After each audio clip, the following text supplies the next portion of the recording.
Well, thank you, Mr. Chairman. I want to follow up on what Senator Scott was asking about. Your pilot program deals with 18-year-olds? It would be under 21, 18 to 20. 18 to 20. Correct. And can you tell me what you're measuring since they can't drive across state lines? So in this pilot program, we would be looking for individuals who they must have had this prior experience in the military. Okay, but you're not, look, if they had prior experience in the military, they're not 18 years old anymore. Correct. Okay. So the point is this, because I'm actually a co-sponsor of that bill with Senator Young, if we're going to be able to do this and you want to get accurate information on whether this is right, that pilot program isn't going to tell you what you need to know. I hate to tell you, because you're talking with people probably that had experience driving truck in the military, number one, and number two, they're probably eligible to drive across state lines right now if they want to.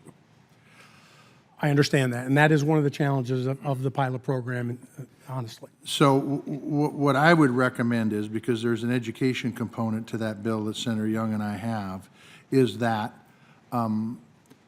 you guys try to come forth with an idea on whether you're going to support that or not, because I'll tell you, if the department doesn't support it, we're not going to get it passed, in my opinion, because everybody's concerned about safety. Just a sidebar. I just want to say one thing, Ms. King, because I haven't got into my questions yet, but Senator Markey talked about the mileage standards, and you talked about consumers. I can tell you, when the mileage standards were dropped, I don't know what consumer benefit they got. Oil companies got a benefit. I've got a Peterbilt and I've got a Prius. 8 miles versus about 99 miles a gallon because it's a hybrid. I just think this is a huge step. Climate change aside, this is a huge step against the consumer. I mean, gasoline has gone up significantly, and quite frankly, it cuts a pretty good hole in my pocketbook when I fill up my Peterbilt. In fact, you better have a damn thick checkbook. And so I would encourage you to reinstate it where it was. It doesn't make any sense. Everybody else is heading that direction. We're the greatest country in the world until we elect President Trump, and now we're taking a backseat to everybody. This is crazy, and I can't.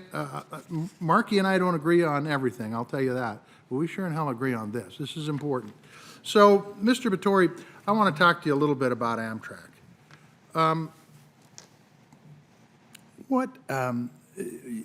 There's a component in the FAST Act that allows you to work with, on state-supported routes, work with a pretty broad coalition of people on how that's going to work. Is there the same kind of a committee? So, and you're familiar with what I'm saying, right? Or I'll explain it out more if you aren't. But is there the same kind of a committee for long-distance routes, for Amtrak's long-distance routes, to talk about, where you're going? Senator Tester, I really appreciate that question. Yeah. It's something that's come to my mind. Now, keep in mind. But do we have a committee? We don't. Okay. Would you support the establishment? I think there's an opportunity. Yes, so you'd support it. You have state-supported under 750 miles, so take that business model, learn from it, maybe expand it. So you would support it? I would. Okay, good. Can you tell me what the long-term vision is for Amtrak? Now, look, I've been to Europe once, and it was 70th anniversary of Normandy 5 years ago.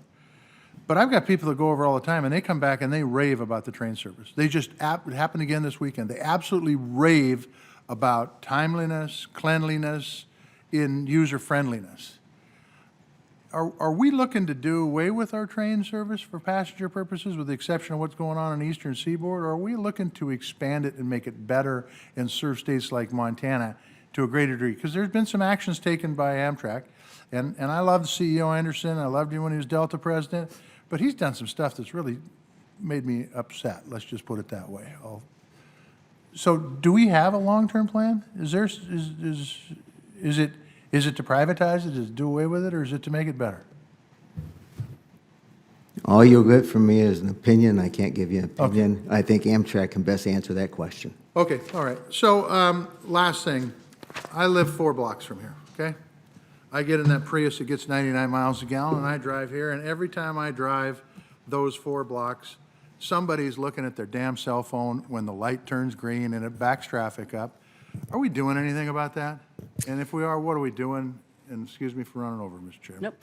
Yes, we are. At NHTSA, we have quite a bit of research. We have programs to educate consumers and support local law enforcement. You know, it's illegal to be driving while texting, so there's distracted drivers in the car. There are distracted drivers on the road. Some jurisdictions in the U.S. have actually put restrictions on the use of phones while pedestrians are in the road. So, again, the local... So other than education, have you done anything? Yes, there's education, research on the psychology, the human factors, and what policies work to address the problem. They're adopted and implemented with NHTSA support at the local level through our grant programs. Okay, are we doing anything like partnering with insurance companies or high schools or things like that? We are talking to insurance companies. With high schools, yes, there are various organizations that use the community of younger people to drive better decision-making, whether it be on distracted driving or on impaired driving. We are just now increasing our support because of the importance for youth for driving better decisions. Well, I would just say this, and just a sidebar comment. I mean, drunken driving is a huge problem in this country. Yes. Text driving may even be above it, to be honest with you, because you got people who got their hands off the wheel, they got their eyes off the road. It's insanity. We've got to figure out how to do a better job educating folks that this is not tolerated. Thank you very much. Thank you.